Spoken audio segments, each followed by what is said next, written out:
तो हेलो दोस्तों, स्वागत है आप सभी लोगों का सम्राट अकेडमी में। तो दोस्तों, मेरा नाम है आकाश और स्टूडेंट इस वीडियो में हम बात करने वाले हैं क्लास 10th के मैथ। और मैथ का कौन सा चैप्टर आज हम लोग बहुत ही अच्छे ढंग से डिस्कस करने वाले हैं। चैप्टर वाइज इंपॉर्टेंट क्वेश्चन हम लोग कर रहे हैं मैथ में भी। तो हम लोग करने वाले हैं दो चर वाले रैखिक समीकरण। दो चर वाले रैखिक समीकरण जो चैप्टर है, इसे बहुत ही ज़्यादा मोस्ट इंपॉर्टेंट क्वेश्चन आता है।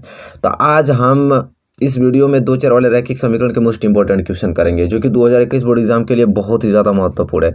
तो हम लोग पहले कंसेप्ट के साथ पढ़ते हैं। पहले इसका कंसेप्ट पढ़ेंगे कि हाँ, दो चर वाले रैखिक समीकरण होते क्या हैं। इसके बाद किस किस ढंग से क्वेश्चन पूछा जाता है, वो सारे चीज़ में डिस्कस करने वाला हूँ इस वीडियो में। तो वीडियो को लाइक नहीं किया तो प्लीज़ वीडियो को लाइक कर दीजिए। चैनल पर नया है तो प्लीज़ चैनल को सब्सक्राइब कर लीजिए और बेल आइकन को भी प्रेस कर लीजिए। अपने फ्रेंड यहाँ इस वीडियोज़ को शेयर भी कर दीजिए स्टूडेंट। अब देखिए, अब हम लोग इस वीडियो को स्टार्ट करते हैं। एक एक पॉइंट पढ़ते जाएंगे हम लोग। देखिए, चैप्टर का नाम है कि दो चर वाले रैखिक समीकरण युग्म। दो चर वाले रैखिक समीकरण युग्म नाम है इस चैप्टर का। अब जानते हैं कि दो चर वाले रैखिक समीकरण होते क्या हैं। तो चर, आप जानते हैं चर किसे कहते हैं। पहले आपकी तो इतना नॉलेजमेंट होना चाहिए कि चर क्या होता है। तो चर ये होता है कि जो हम लोग लिखते हैं ABCD XY, ये जो लिखते हैं ये सब क्या होते हैं, चर होते हैं। ये तो समझ में आया। और अचर क्या होता है स्टूडेंट, आपका गिनती वाले शब्द 1 2 3 4 5 डॉट डॉट डॉट इन्फिनिट तक, ठीक है। ये सब क्या होते हैं, आपके अचर होते हैं। तो कह रहा है कि दो चर वाले रैखिक समीकरण। और रैखिक क्या होता है, रैखिक मतलब समझ रहे हैं। देखिए, रैखिक मतलब होता है स्टूडेंट क्या, एक। रैखिक मतलब क्या होता है, एक। उसकी घात, जो बड़ी घात होगी इस समीकरण में, जो बड़ी घात होगी वो क्या होगी, एक होनी चाहिए, ठीक है। बड़ी घात क्या, देखिए दो चर मतलब कि कोई ABCD में मतलब कोई ना कोई दो चर, चाहे जैसे XY दोनों साथ में आएगा, ठीक है। तो ये तो दो चर तरह आएगा, इसमें देखने को मिलेगा।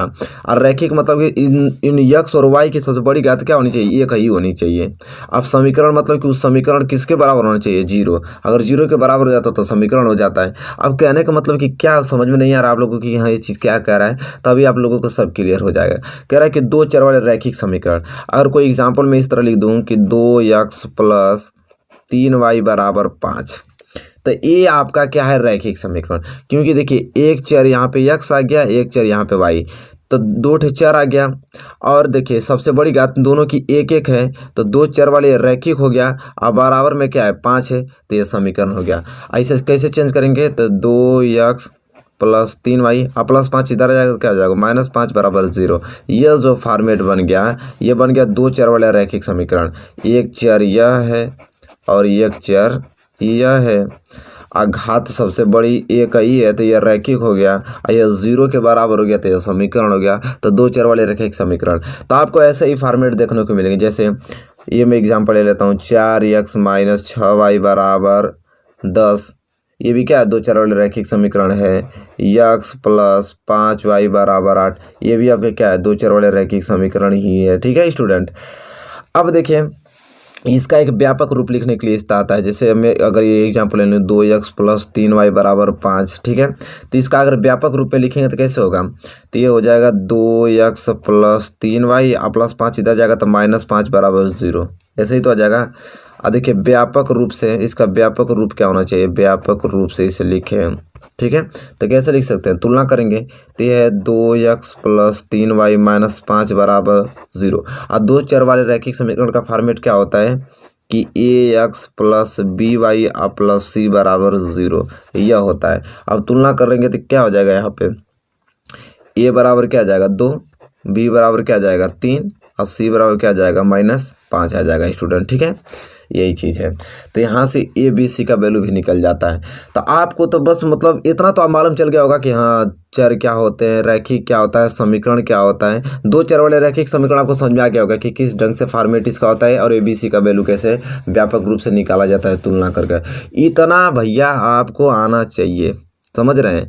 इतना चीज़ नहीं आया तो समझिए मैथ में कुछ नहीं जानते हैं आप इस चैप्टर के बारे में। इतना ओवरऑल तो मतलब इतना आना चाहिए आप लोगों को, ठीक है, किसी के मत पे। तब इतना स्टूडेंट आपको आ रहा है। तो अब हम बढ़ेंगे क्वेश्चन की ओर, और मैं कंसेप्ट बताऊंगा आप लोगों को कि किस प्रकार क्वेश्चन पूछता है आपसे, ठीक है। तो चलिए, अब स्टेप बाय स्टेप हम लोग क्या पढ़ेंगे, क्वेश्चन पढ़ेंगे कि टॉपिक वाइज टॉपिक किस टॉपिक से क्वेश्चन पूछा जाता है। चलिए, पहली टॉपिक देखते हैं। चलिए स्टूडेंट देखिए, पहला क्वेश्चन तो आपका पहले सिंपल तरीके से ये क्वेश्चन बनता है। आपको दे देगा कि 5 पेंसिल व 7 पेनों का मूल्य 81 रुपये है तथा इसी तरह 3 पेंसिल व 2 पेनों का मूल्य 31 रुपये है। इस स्थिति को बीजगणितीय रूप में व्यक्त कीजिए। तो पहला क्वेश्चन आपको इस प्रकार पूछ लेता है कि बीजगणितीय रूप में व्यक्त कीजिए। आपको कोई एक फॉर्मेट दे देगा, उसको कहेगा कि इस समीकरण को बनाइए, समीकरण को बनाने में आप किस रूप में लिखिए, बीजगणितीय रूप में व्यक्त कीजिए। पहला स्टेप, इसका मतलब पहला टाइप यही है। ठीक है, पूरा टाइप पढ़ेंगे हम लोग, तो वीडियो को लाइक करते रहिए और शेयर करते रहिए। देखिए पहले हम लोग इसको किस प्रकार सॉल्यूशन करना है। सॉल्यूशन, समीकरण को सॉल्यूशन करने के लिए नहीं बोला है, कह रहा है कि आप इस समीकरण को ऐसे ही क्वेश्चन में सेट कर बस बीजगणितीय रूप में आप लिख दीजिए। कह रहा है कि 5 पेंसिल व 7 पेनों का मूल्य 81 रुपये है। देखिए इसको कैसे लिखते हैं, कह रहा है कि 5 पेंसिल व 7 पेनों का मूल्य 81 रुपये, इसे किस प्रकार लिखेंगे। तो दोस्तों आपको क्या मालूम है कि एक पेंसिल का मूल्य क्या है और एक पेन का मूल्य क्या है, तभी तो आप 5 पेंसिलों का मूल्य निकालेंगे और 7 पेनों का मूल्य निकाल के जोड़ने पे 81 रुपये आएगा। तो पहले हम लोग एक पेंसिल का निकालते हैं। ठीक है, तो हमको मालूम नहीं है तो हम लोग क्या मान लेंगे कि एक पेंसिल का मूल्य क्या है भैया, 100 रुपया है। एक पेंसिल का मूल्य 100 रुपया और एक पेन का मूल्य क्या है, y रुपया। समझ रहे हैं, एक पेंसिल का मूल्य 100 रुपया और एक पेन का मूल्य y रुपया हो गया। आप स्टूडेंट तब इसे सॉल्व करने जाएंगे तो आप ही बताइए, जब एक पेंसिल का मूल्य 100 रुपया है तब 5 पेंसिल का मूल्य, अगर मैं कहूँ कि एक पेन का मूल्य अगर 100 रुपये है, अगर यहाँ पे जैसा देख पा रहे हैं एक पेंसिल का मूल्य 100 रुपये है तब 5 पेंसिल का मूल्य, तो गुणा कर देंगे तो 5 में 100 गुणा करेंगे तो क्या हो जाएगा, 5x। ठीक है, और एक पेन का मूल्य y रुपये है तो 7 पेन का मूल्य, तो 7 में y को गुणा करेंगे तो 7y। तो यह 5 पेंसिल का मूल्य कितना निकल गया, 5x, और 7 पेन का मूल्य कितना निकल गया, 7y। इन दोनों को जोड़ने पर कितना आ रहा है, कितने रुपये का, 81 रुपये का। ठीक है, तो ये क्या हो गया, समीकरण नंबर पहला हो गया। इसी प्रकार स्टूडेंट कर रहा है तथा इसी तरह 3 पेंसिल व 2 पेनों का मूल्य 31 रुपये है। तो आप स्टूडेंट आप ही बताइए, एक पेंसिल का मूल्य 100 रुपये है तो 3 पेंसिल का मूल्य 3x। समझ रहे हैं, और एक पेन का मूल्य y रुपये है तो 2 पेन का मूल्य 2y। तो अब कितना हो गया आपका, 3 पेंसिल का मूल्य 3x और 2 पेन का मूल्य 2y। इन्हीं को जोड़ने पर कितना आ रहा था, 31 रुपये हो रहा था। ये समीकरण नंबर दूसरा हो गया। तो स्टूडेंट ये आपका बीजगणितीय रूप में देखिए लिखा गया। ठीक है, समझ रहे हैं, ये आपका बीजगणितीय रूप में हो गया। तो स्टूडेंट यही पहला क्वेश्चन आपसे पूछता है कि बीजगणितीय रूप में लिखे, तो आप कोई भी समीकरण देगा तो आप क्वेश्चन इसी तरह सेट करके ये आपका बीजगणितीय रूप में हो गया। इसे हल करने के लिए नहीं बोला है, सिर्फ बोला है कि बीजगणितीय रूप में लिखिए। ठीक है, तो स्टूडेंट आपको भी इसी तरह लिखना है बीजगणितीय रूप में। ठीक है स्टूडेंट, इसे सॉल्व नहीं करना समीकरण को। तो पहला जो इसका टाइप बनता है वो इस प्रकार क्वेश्चन बनता है। तो अब हमको तो नहीं लग रहा है कि बीजगणितीय रूप में लिखने के लिए देगा तो आप नहीं लिख पाएंगे। ठीक है, खूब आराम से लिख पाएंगे स्टूडेंट। ठीक है, चलिए अब दूसरे टाइप और बढ़ चलते हैं कि अब क्वेश्चन किस ढंग से पूछता है। चलिए स्टूडेंट देखिए, अब क्वेश्चन नंबर दूसरा किस ढंग से पूछेगा टाइप। तो देखिए क्वेश्चन नंबर दूसरा उसी ढंग से पूछता है, जैसे ऐसे 2 प्रकार से पूछेगा कि आफ्ताब अपनी, जैसे ये है आपका फॉर्मेट दिया है कि आफ्ताब अपनी पुत्री से कहता है 7 वर्ष पूर्व में तुमसे 7 गुनी आयु का था, आपसे 3 वर्ष बाद में तुमसे केवल 3 गुनी आयु का रह जाऊंगा। इस स्थिति को देखिए बीजगणितीय रूप में भी लिखना है या ग्राफीय रूपों में भी, किसमें, ग्राफीय रूप में। तो देखिए पहला स्टेप सिर्फ बीजगणितीय रूप का था, लेकिन दूसरा टाइप क्या कर रहा है कि बीजगणितीय रूप में भी इसको लिखे और किस में, ग्राफीय रूप में भी इसको दर्शाना है स्टूडेंट। ठीक है, तो यह बन जाता है क्वेश्चन, बहुत ही तगड़ा क्वेश्चन बनता है इससे। तो देखिए कोई भी बने, हम लोग कंसेप्ट क्लियर रहेगा, पढ़े रहेंगे तो किसी भी क्वेश्चन को कर देंगे कि। चलिए तो अब हम लोग इसका सॉल्यूशन देखते हैं कि क्या कह रहा है। पहले इस समीकरण को बनाएंगे। कह रहा है कि आफ्ताब अपनी पुत्री से कहता है 7 वर्ष पूर्व में तुमसे 7 गुनी आयु का था। ठीक है, तो चलिए इसमें बताइए कि आफ्ताब की वर्तमान आयु मालूम है आपको, नहीं ना, पुत्री की वर्तमान आयु मालूम है, नहीं ना। अगर वर्तमान आयु मालूम रहेगा तभी तो हम 7 वर्ष पहले जाएंगे और फिर उसको गुना करेंगे। तो पहले हम लोग एग्जैक्ट आफ्ताब की वर्तमान आयु निकालेंगे और पुत्री की वर्तमान आयु निकालेंगे। और वर्तमान आयु तुमको मालूम नहीं है, नहीं मालूम है तो क्या मानना पड़ता है, लोग खूब आप लोग अच्छे तरीके से जानते हैं। तो लिखेंगे हम लोग कि माना आफ्ताब की वर्तमान आयु, माना आफ्ताब की वर्तमान आयु। आराम से पढ़िए, कोई दिक्कत नहीं है, हर एक चैप्टर पर कमांड आप लोग बनाइए। ठीक है स्टूडेंट, घबराने से कुछ नहीं होगा। इधर फालतू क्वेश्चन पढ़ेंगे, दिमाग हो जाएगा आपका डिस्टर्ब। ठीक है, और चैप्टर वाइज इंपॉर्टेंट प्रश्न पढ़ेंगे, फिर लास्ट में मैं तभी चैप्टर वाइज आपको कॉन्सेप्ट क्लियर कर दूंगा। तो फिर मिक्सिंग क्वेश्चन लेकर आ रहा हूँ ना, आप लोग टेंशन क्यों ले रहे, इतना प्रैक्टिस करा दूंगा कि देखिए माना आफ्ताब की वर्तमान आयु कितना हो गया, 1 वर्ष। इसी प्रकार पुत्री की वर्तमान आयु क्या हो जाएगा स्टूडेंट वाई वर्ष। ठीक है, अब तो ये हो गया। तब आप ही बताइए कि तब माना आफताब की वर्तमान आयु x वर्ष और पुत्री की वर्तमान आयु y वर्ष। देखिए प्रथम शर्तानुसार इसमें 2 शर्त दिया है। ठीक है, तब प्रथम शर्तानुसार क्या कहता है उसके अनुसार हम लोग चलेंगे। प्रथम शर्तानुसार, पहला शर्तानुसार ये कहता है आफताब अपनी पुत्री से कहता है कि 7 वर्ष पूर्व में तुमसे 7 गुनी आयु का था। तो आप ये बताइए कि आज की डेट में आफताब x वर्ष का है, तो 7 वर्ष पहले कितना जाएगा, तो 7 वर्ष पहले जाने के लिए इसकी उम्र में 7 वर्ष छोटा करना पड़ेगा। अगर मैं यही कह दूं कि मैं इस समय 10 वर्ष का हूं, तो 7 वर्ष पहले कितना वर्ष करा होता, 3 वर्ष करा होता। तो ये कह रहा है कि इस समय आफताब की उम्र अगर x वर्ष है तो 7 वर्ष पहले तो x - 7। तो ये बताइए कि जब यह आफताब 7 वर्ष पहले जा रहा है तो पुत्र भी तो 7 वर्ष पहले छोटी होगी। तो पुत्र की इसमें आयु क्या है, y वर्ष। तो 7 वर्ष पहले कितना रहेगा, तो y - 7। तो ये भी 7 वर्ष पहले चल गई, ये भी 7 वर्ष पहले चल गया। लेकिन कह रहा है कि आफताब अपनी पुत्री से कहता है कि 7 वर्ष पूर्व में तुमसे 7 गुनी आयु का था। कितना गुनी आयु का था, तो 7 गुनी आयु का था।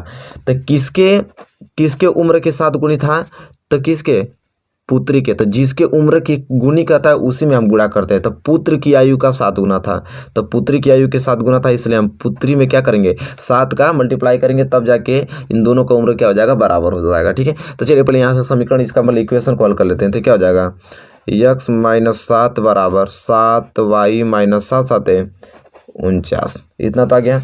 अब इसे हल कर लीजिए, तो ये हो जाके क्या x प्लस 7y इधर आ जाए तो क्या जाएगा -7y बराबर इधर क्या बचा -49 प्लस -7 उधर जाएगा तो क्या हो जाएगा +7। ठीक है, हल करिए तो हो जाएगा x - 7y। अब देखिए -49 और +7, 49 में से 7 घटेगा तो कितना हो जाएगा 42, और चिन्ह बड़ा का लगाएगा तो हो जाएगा -42। तो ये हो गया आपका समीकरण पहला। ठीक है, अब देखिए ये तो प्रथम शर्तानुसार से पहला समीकरण निकल गया। अब द्वितीय शर्तानुसार, ठीक है, द्वितीय शर्तानुसार 2 शर्त दिया ना, तो द्वितीय शर्तानुसार। अब द्वितीय शर्तानुसार ये कहता है कि अब से 3 वर्ष बाद में तुमसे केवल 3 गुनी आयु का रह जाऊंगा। अब से 3 वर्ष बाद, ठीक है, इस समय आफताब की उम्र x वर्ष है, तो 3 वर्ष बाद तो x + 3। आप पुत्री की आयु भी तो 3 वर्ष बढ़ेगी, तो पुत्री की आयु अगर y वर्ष है तो 3 वर्ष बाद कितना हो जाएगा y + 3। अब कह रहा है आफताब कि अब से 3 वर्ष बाद मैं तुम्हारी उम्र का कितना गुना रह जाऊंगा स्टूडेंट, 3 गुना। तो जिसके उम्र में कहता है उसी में तो गुणा करते हैं, तो पुत्री की आयु का कितना गुना रह जाएगा 3 गुना। तो हम 3 गुना कर दिए इसका। अब इसको हल करेंगे तो क्या हो जाएगा x + 3 बराबर 3y + 3 तो लिखे 9। ठीक है स्टूडेंट, यहाँ से हल करेंगे तो क्या हो जाएगा x + 3y इधर आएगा तो क्या हो जाएगा -3y बराबर ये 9 + 3 हो जाएगा तो क्या हो जाएगा -3 हो जाएगा। अब यहाँ से क्या हो जाएगा x - 3y बराबर 9 में से 3 गए स्टूडेंट, क्या बच जाएगा 6 बच जाएगा। ठीक है, अब बताइए कोई दिक्कत, कोई दिक्कत नहीं। तो ये क्या हो जाएगा समीकरण नंबर दूसरा हो जाएगा। ठीक है, तो जैसा कि देख पा रहे समीकरण दूसरा निकल गया, समीकरण पहला। तो पहला तो कंडीशन फॉलो हो गया कि इसलिए दी गई स्थिति का बीजगणितीय रूप है, इसलिए दी गई स्थिति का बीजगणितीय रूप क्या निकल गया, तो पहला समीकरण हमारा क्या निकला है x - 7y बराबर -42 और दूसरा निकला है x - 3y बराबर 6। ये समीकरण पहला है, यह समीकरण दूसरा। तो यह आंसर हो गया। ये तो पहला कंडीशन फॉलो हुआ, क्या बीजगणितीय रूप, क्या हुआ बीजगणितीय रूप फाइनल हुआ। ठीक है, यहाँ आपने बीजगणितीय रूप निकाल दिया। अब स्टूडेंट कह रहा है कि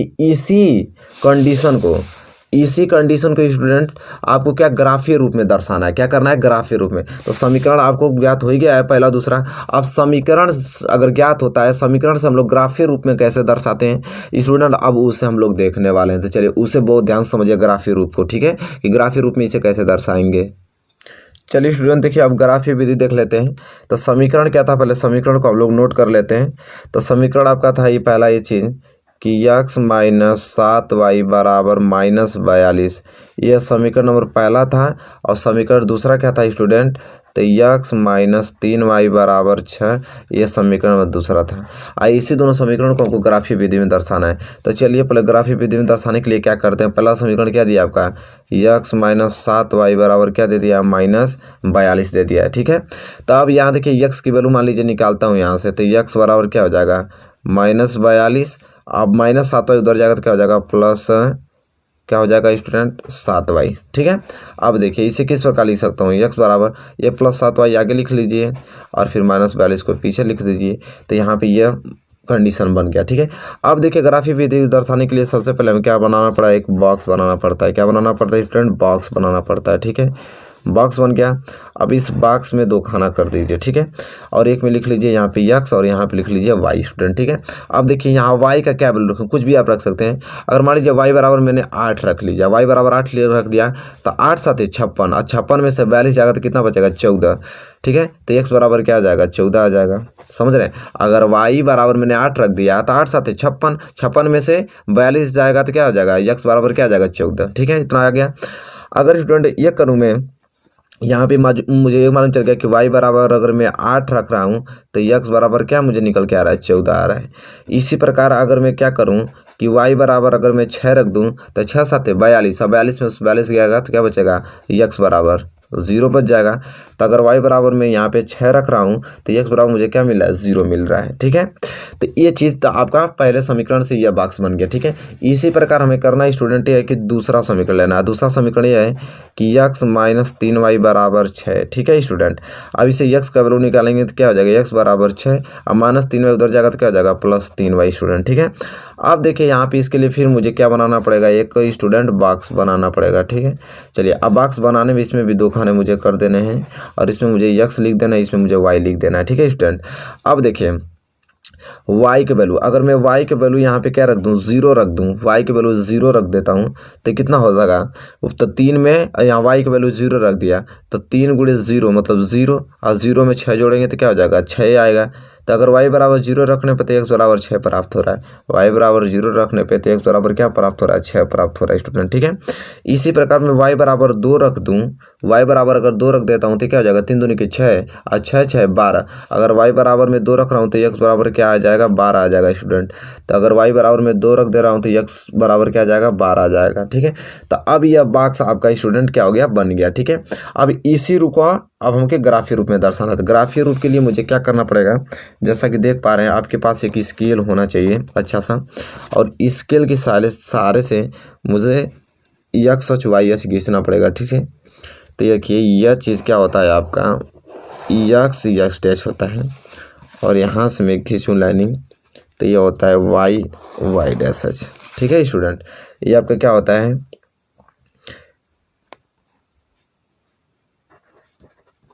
x। ठीक है, x डैश h। ठीक है, और ये आपका क्या होता है y डैश h, ये अच्छा है y डैश h होता है। ठीक है, अब इसी पे आपको दर्शाना है स्टूडेंट। ठीक है, तो अब देखिए x h, इधर जानते हैं आप लोग क्या होता है धनात्मक, इधर क्या होता है ऋणात्मक, ऊपर क्या होता है आपका धनात्मक, नीचे क्या होता है ऋणात्मक, ये तो चीज़ जानते हैं आप लोग। अब देखिए स्टूडेंट आपको करना क्या है यहाँ पे, अब इस स्केल के सहारे से अब आपको करना क्या है, यहाँ पे ये जो आपको दिखाई दे रहा है पॉइंट, इसको पॉइंट मान लेना है। ये हो गया 10, ये मान लीजिए 20, ठीक है, ये मान लीजिए 30, ये मान लीजिए 40, ये मान लीजिए 50। ठीक है, ये 10 का पेयर मान लीजिए, ये क्या होगा 10 20 30, ये हो गया 40, और ये स्टूडेंट हो गया क्या हो गया 50। ठीक है, इसी प्रकार स्टूडेंट यहाँ पे भी मान लीजिए 2 पे मैंने रख दिया, तो यहाँ से एक बिंदु लगा देता हूँ, तो ये क्या हो गया -10। माइनस में तो कोई संख्या है नहीं कि माइनस में ज़्यादा रखूँगा, इसलिए माइनस में आप एक भी पॉइंट रख सकते हैं। इसी प्रकार देखिए ऊपर ले जाएंगे तो हमारे यहाँ 5 पे रख लिया आपने, 5 पे यहाँ पर रख लिया, तो एक बिंदु यहाँ लगा दीजिए, एक बिंदु यहाँ लगा दीजिए, एक बिंदु यहाँ लगा दीजिए, एक बिंदु यहाँ लगा दीजिए। तो ये क्या हो गया स्टूडेंट 10 20 30 40 हो गया। ठीक है, इसी प्रकार नीचे भी कुछ माइनस में तो कोई चीज़ होता मतलब उसमें कोई है भी नहीं है माइनस में, तो इसलिए कुछ लिख लीजिए -10 -20 -30 रख लिया। ठीक है, अब देखिए स्टूडेंट आपको करना क्या है यहाँ पे, अब देखिए पहले समीकरण को दर्शाते हैं। कह रहा है कि x बराबर क्या 14। अब बताइए कि x बराबर 14 क्या है प्लस में है, तो प्लस वाला किधर जाता है इधर। ठीक है, यह प्लस वाला, तो 10 यहाँ पे है, तो मान लीजिए 11 12 13 14, यह बिंदु जो है यह 14 आ गया। ठीक है, तो x बराबर क्या आ गया 14, और y बराबर 8। y बराबर पोजीशन कहाँ जाता है ऊपर, तो मान लीजिए कि यह 10 है, यह 9 हो गया, और ये क्या हो गया 8, तो यहाँ पे 8 होगा। ठीक है, तो कह रहा है कि x बराबर 14, तो 14 यहाँ पे है, तो 14 से हम क्या करेंगे यहाँ पे ऊपर ले जाएंगे 14, ये 14 है ना, 10 11 12 13 14, यही 14 है, इसको हम ऊपर ले जाएंगे। ठीक है, और y बराबर 8 था, तो y बराबर 8 यहाँ है, तो इसको हम स्थान लाएंगे यहाँ पे। अब जहाँ काट रहा है स्टूडेंट, यही मेरा क्या हो गया, 14 और ये 8 हो गया। क्या हो गया, 14 और 8, क्योंकि पहले यक्स लिखते हैं, फिर इसके बाद वाई एच लिखते हैं, भुज लिखते हैं, इसके बाद कोटि लिखते हैं। ठीक है, तो ये चीज निकल गया। दूसरा कह रहा है कि यक्स एक्स पे 0 होना चाहिए, तो यक्स एक्स पे 0, तो वो भाई इसी पर रहेगा, यक्स एक्स का 0 का मतलब यही रहता है। ठीक है, क्योंकि मूल बिंदु के निर्देशांक 0 0 होते हैं, तो यक्स एक्स पे 0 यहीं रहता है, वाई एक्स पे भी 0 यहीं रहता है। तो कह रहा है कि यक्स एक्स पे 0 होना चाहिए, वाई एक्स पे 6 होना चाहिए, तो वाई पे 6 होना चाहिए, तो वाई पे 6 कहाँ आ जाएगा आपका। ठीक है, यक्स एक्स पे क्या होना चाहिए, 0, और वाई एक्स पे क्या होना चाहिए स्टूडेंट, 6 होना चाहिए। ठीक है, अब हम लोग देखिए कि यक्स एक्स पे 0 और वाई एक्स पे 6 करेंगे। ठीक है, अब इसका मतलब ये क्या हुआ, अब मैं इसको आप लोगों को बताता हूँ। तो यक्स एक्स पे 0 और 6 वाला कहाँ गया, वाई एक्स पे 6 होना चाहिए ना, तो अगर ये 8 है तो यह 7 हो गया, और ये क्या हो गया 6, तो यहाँ पे क्या आ गया, 6 आ गया स्टूडेंट। ठीक है, तो यह जो बिंदु आपको दिखाई दे रहा है स्टूडेंट, ये क्या हो जाएगा, 0 और 6, क्योंकि पहले यक्स एक्स लिखेंगे तो 0 और वाई एक्स पे 6 गया, तो यह बिंदु क्या हो गया, 0 और 6। तभी यह बिंदु, यहाँ पे थोड़ा मैं जूम कर देता हूँ ताकि आपको अच्छे ढंग से दिखाई दे। हाँ, यह क्या हो गया, 0 और 6। तो अब देखिए यहाँ पे 14 और 8 है, 0 और 6, इन समीकरणों को हमको क्या कर देना है स्टूडेंट, मिला के एक रेखा खींच देना है। ठीक है, ये हाँ ठीक है, यहाँ पे मैंने रेखा खींच दिया। और यह रेखा किस समीकरण का है, तो ये समीकरण कौन था, यह समीकरण पहला था जो हल में रखिए, ये पहला का ही तो रूप है। तो यक्स माइनस 7y बराबर -42, यहाँ पे लिखना पड़ेगा, मतलब इस समीकरण को मुझे लिखना पड़ेगा कि यक्स माइनस 7y बराबर -42 का है। ठीक है, तो यह चीज़ कंप्लीट हो गया स्टूडेंट। ठीक है, इसी प्रकार ये दूसरा को भी दर्शाएंगे। तो कह रहा है कि यक्स एक्स पे 6 और वाई एक्स पे 0, तो यक्स एक्स पे 6, तो अब देखिए यह 10 है, तो यह क्या हो गया 9, यह क्या हो गया आपका 8, यह क्या हो गया 7, और यह क्या हो गया 6। तो यक्स एक्स पे क्या कर रहा है 6, तो यक्स एक्स पे 6 यह हो गया। ठीक है, और वाई एक्स पे 0 का मतलब ये यहीं रहेगा, तो मतलब ये क्या हो गया, यक्स एक्स पे 6 और वाई एक्स पे 0, तो ये चीज़ तो यहीं रह जाएगा। यक्स एक्स पे क्या हो गया 6 और वाई एक्स पे 0, तो पहले यक्स एक्स लिखते हैं फिर वाई एक्स, तो ये क्या हो जाएगा 6 और 0 हो गया। अब फिर कह रहा है कि यक्स एक्स पे 12 और वाई एक्स पे 2, तो यक्स एक्स पे 12, तो 10 11 12, तो ये 12 हो गया। ठीक है, अब वाई एच पे 2, वाई एच पे 2 का मतलब समझिए कि वाई एच का 2 मतलब यहाँ पे मान लीजिए। ठीक है, क्योंकि 1 2, ये 2 मान लीजिए, ये वाला मान लीजिए 2। ठीक है, अब देखिए यहाँ पे बहुत छोटा दिखाई दे रहा होगा। ठीक है, आप लोग लेंगे, आप लोग समझ जाएंगे। तो यह 2 हो गया। तो यक्स एक्स पे 6 का मतलब क्या है, यक्स एक्स पे 6 का मतलब कहाँ, यक्स एक्स पे 6 माने हैं यहाँ पे, तो ये आपका क्या था 10, तो हो गया 9, अरे यक्स एक्स पे 12 न दिया था, तो देखिए यक्स एक्स पे 12 दिया है, तो 10 यह है, 11 12, 10 एक्स 12 यह, तो 12 को यहाँ पे ऊपर ले जाएंगे। ठीक है, तो 12 वाला पोजीशन कहाँ गया, ऊपर गया। और वाई एच पे क्या 2, तो वाई एच पे 2 यह है।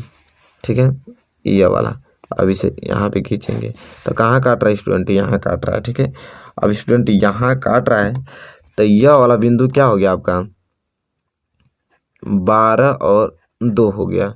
आई स्टूडेंट ये वाला क्या था यहाँ पे स्टूडेंट, जैसा कि देख पा रहे हैं 6 और 0। अब इसको क्या करेंगे हम लोग, ये जो बिंदु काटा है इसको मिला देंगे, ये